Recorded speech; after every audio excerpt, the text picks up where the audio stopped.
So, good evening, good evening. We are back again with another daily transfer update. We've not got many of these left now. Transfer window shuts in a little over 6 days, and we've got 6 days to finally get some of these players out of the club, try and get some proper bodies in. I think it was again evident last night at, I nearly said Old Trafford, at Anfield, that our midfield is the weakest point of our game, which then exposes how poor our defence actually is. Which is kind of worrying that we left our best midfielder and our best centre back on the bench last night, and then when Dani Ceballos came off the bench, he was man of the match and he weren't even on the pitch long. Kind of worrying, but as you can see on the screen, we're going to talk about Lucas Torreira. Before I do that, make sure you download the Flick app. I've got another signed football shirt giveaway coming up this week. It's a big one again. It's up there with the Bergkamp one, and well done to the lad who won the Bergkamp t-shirt. That's already been shipped to you, mate. So congratulations to him. And yeah, make sure you follow my Instagram as well. But as you can see, the Messi of transfer news, Fabrizio Romano has tweeted, the agent of Lucas Torreira is now in Madrid to meet with Atletico, and negotiations between Atleti and Arsenal to complete the agreement. AFC is still looking for a permanent deal. Atleti are going to make a new bid. Talks continue. Now, if we can sell Lucas Torreira and we don't end up getting Thomas Partey, then there is a massive stewards inquiry in there. Very interesting that they want to get Lucas Torreira to Atletico. That would suggest that Thomas Partey is going to leave. That would suggest that, wouldn't it? Whether that's the case or not, we don't know. Now, we did see last week that Thomas Partey was with his agent. His agent was driving. He was on his Instagram. He turned the camera and his agent was sat driving in a car. And maybe, just maybe, that has got something to do with this deal. Now, obviously, as we know, and we have known for about a year, which it makes it even more remarkable we're going down to the last week of this. We do know that his buyout clause is 50 million euros. And Lucas Torreira, if we can sell him, we're going to get around 22 to 24 million euros, roughly. It'll be around 20 million quid. That obviously isn't going to be enough to get Thomas Partey. We need to find another 24 million quid.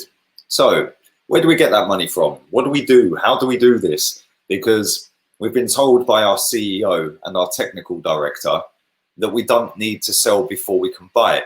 Well, if that's the case, why haven't we signed Thomas Partey? Why haven't we signed Houssem Aouar? Which reminds me, I will be doing a video. It'll be dropping at 10 o'clock tonight about Houssem Aouar. So make sure you check that one out. And it does make it kind of remarkable that we haven't signed any players. We haven't got rid of any players. And Lucas Torreira could be one of the first to set that little domino effect off. Like I said, it's gone on for a long time. It's boring the life out of me, if I'm completely honest. Every single day, Partey Aouar, Partey Aouar, Partey Aouar. Just get it done, man. Just get it done. We were brought back down to earth with a massive bang yesterday up at Anfield. And people can sit there and say, oh, they're the best team in Europe. Yes, fantastic, great, whatever.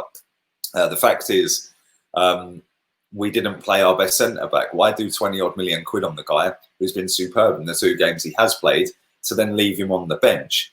You know, Bukayo Saka signs a new deal and then he's been benched pretty much ever since. Why? That makes no sense to me. Kieran Tierney's playing centre-back when we could have played him left wing-back and put Gabriel in, but Dani Ceballos in midfield. It might have been a different outcome. But we definitely need some grit and some steel in that midfield. Because yesterday, Mohamed El Neni and Granit Xhaka, Jesus Christ, just saying that in 2020 is making me feel dizzy. Granit Xhaka and Mohamed El Neni as a double pivot at Anfield. Wow. But I'd love to know your thoughts on this, whether you think we are actually going to sell Torreira or whether we'll loan him.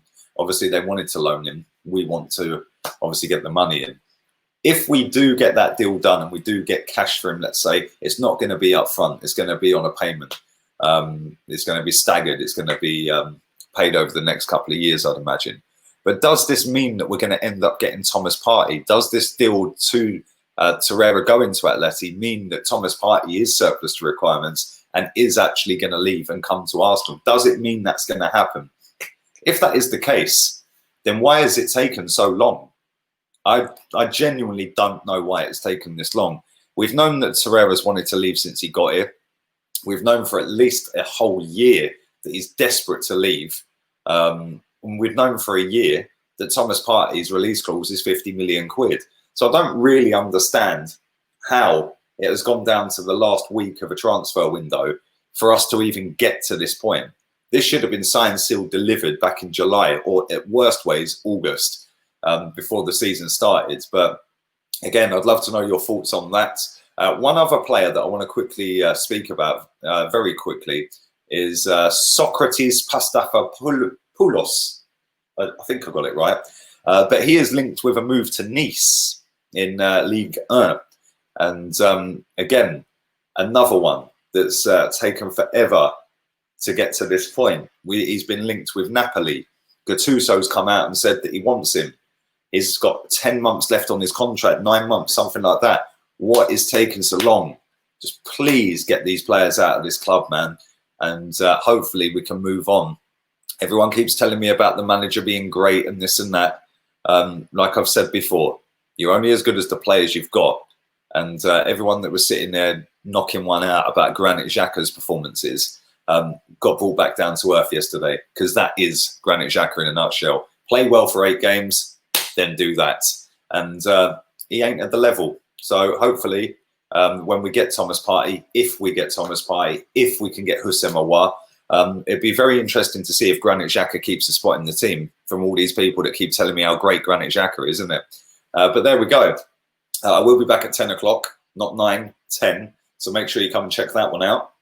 Make sure you got notifications on, and make sure you stuck a thumbs up on the video. We're going to speak about Houssem Aouar again, shock, at 10 o'clock. So yeah, and then tomorrow I'll be back again around lunchtime, hopefully with an update on this football shirt giveaway. So make sure you check that out. Make sure you're subscribed, and all have a wonderful early evening. And I'll be back again at 10 o'clock. Laters, peeps. Laters.